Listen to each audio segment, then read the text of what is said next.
মাছের মাথা দিয়ে মুড়ি ঘন্ট, মাছের মাথা মুগ ডাল দিয়ে মুড়ি ঘন্ট, সেটাই ব্লগটা শেয়ার করব। আপনারা কেমন আছেন? ভালো আছেন? যেখানে থেকে দেখছেন আমার ব্লগটা একটু দেখবেন। মুড়ি ঘন্ট কীভাবে করছি আমি। প্রথমে আলুটাকে, মাছের মাথাটাকে, আলুটাকে ভেজে নিয়ে রেখে দিয়েছি। এবার তেলের ভিতরে ফোড়ন দিয়ে দিলাম, দিয়ে আদা রসুন বাটা দিয়ে দিলাম। ওটা একটু ভাজা ভাজা করে তারপর পেঁয়াজ কুচি দিয়ে দিলাম। পেঁয়াজ কুচিটা এবার একটু একটু ভালো করে ভাজা ভাজা করতে হবে। মশলাটা যখন ছেড়ে যাবে তারপরে টমেটো দিয়ে দিলাম পেস্ট করে। টমেটো একটু পেস্ট করে দিয়ে দেবো। টমেটোটা নাড়তে নাড়তে তেলটা যখন মরে যাবে তখন মশলাগুলো অ্যাড করবো। এই হলুদ, নুন প্রথমে দিলাম। এবার নুন দেওয়ার পরে একটু নেড়ে নিয়ে এবার হলুদ দেবো। হলুদটা পরিমাণ মতন দিয়ে দিলাম। পরিমাণ মতন দিয়ে দেওয়ার পরে একটু জিরে গুঁড়ো, একটু ধনিয়া গুঁড়ো তার সাথে অ্যাড করলাম। দিয়ে এবার মশলাটাকে ভালোভাবে কষাবো।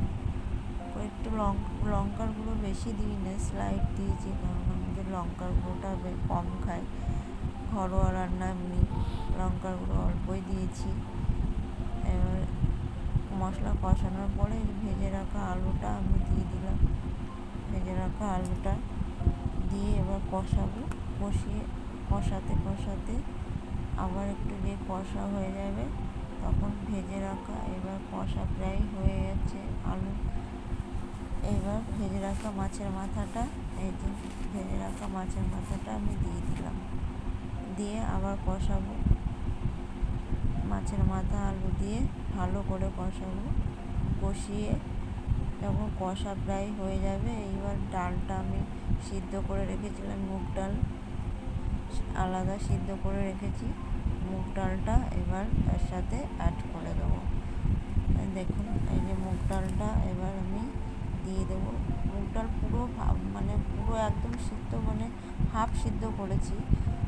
একদম পুরো যে হয়ে গেছে, সিদ্ধ হয়ে গেছে না, একটু আছে, পুরো সিদ্ধ করলে জিনিসটা ভালো লাগে না, ওই জন্য হাফ সিদ্ধ করেছি, করে রেখে দিয়েছিলাম। এবার এর সাথে অ্যাড করে দিলাম। এবার ভালো করে কষাবো। কষিয়ে যখন মশলার গন্ধটা হয়ে যাবে, মশলাটা ভালোভাবে কষা হয়ে যাবে, তারপরে আমি জল দেবো। পরিমাণ মতন জল দেবো, কেননা একটু শুকনো শুকনোই রাখবো, বেশি ঝোল রাখবো না। ডাল যেরকম মুড়ি ঘন্ট থাকে, জল দিয়ে দিলাম। দিয়ে এবার একটু আমি ঢাকা দিয়ে দেবো। তরকারির ডালটা একটু ফুটলে আমার তারপর তরকারি রেডি হয়ে যাবে। এই যে ফুটে গেছে। এবার একটু গরম মশলা, লাস্টে একটু গরম মশলার গুঁড়ো অ্যাড করব। আপনাদের কমেন্ট করে জানাবেন আপনাদের বাড়িতে কে কে মুড়ি ঘন্ট পছন্দ করেন। আমার তো খুবই ভালো লাগে মুড়ি ঘন্ট মাছের মাথা দিয়ে। মাছের থেকে বেশি এটাই ভালো লাগে। গরম মশলা দিয়ে দিলাম। দিয়ে এবার একটু ফুটলে আমি নামিয়ে দেবো। এইটা একটু ডাল দিয়েছি, এখন মনে হচ্ছে ঝোল ঝোল, কিন্তু পরে একদম টেনে যাবে, ওর জন্য একটু ওই করে নামাবো না। একদম আমার রেডি। এই যে দেখুন, নামিয়ে নিয়েছি।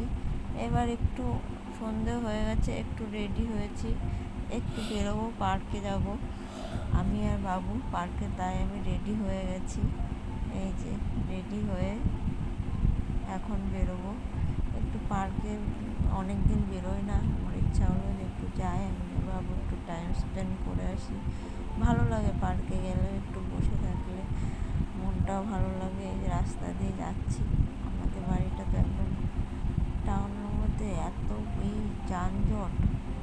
চলে এসেছি পার্কে, এসে এই যে এবার একটু বসবো। পার্কের রিপোর্টটা একদম পুকুরের পাশে, এই যে পুকুর, খুব সুন্দর হাওয়া দেয়, একদম মনোরম। এত গরম হলো, ওখানে গেলে মনটা জুড়িয়ে যাবে, এত সুন্দর প্রকৃতির দৃশ্য। আর সন্ধেবেলায় মানুষরা এসে এখানেই বসে থাকে পার্কে, একটু বসে থাকে, তাদের ভালো লাগে। কারণ পার্কে থেকে এই যে বাড়ি চলে এসেছি, আবার বাড়ি এসে খুব গরম লাগছে। আর এখানে ব্লগটা এন্ড করছি। ভালো লাগলে লাইক কমেন্ট করে দেবে। টাটা।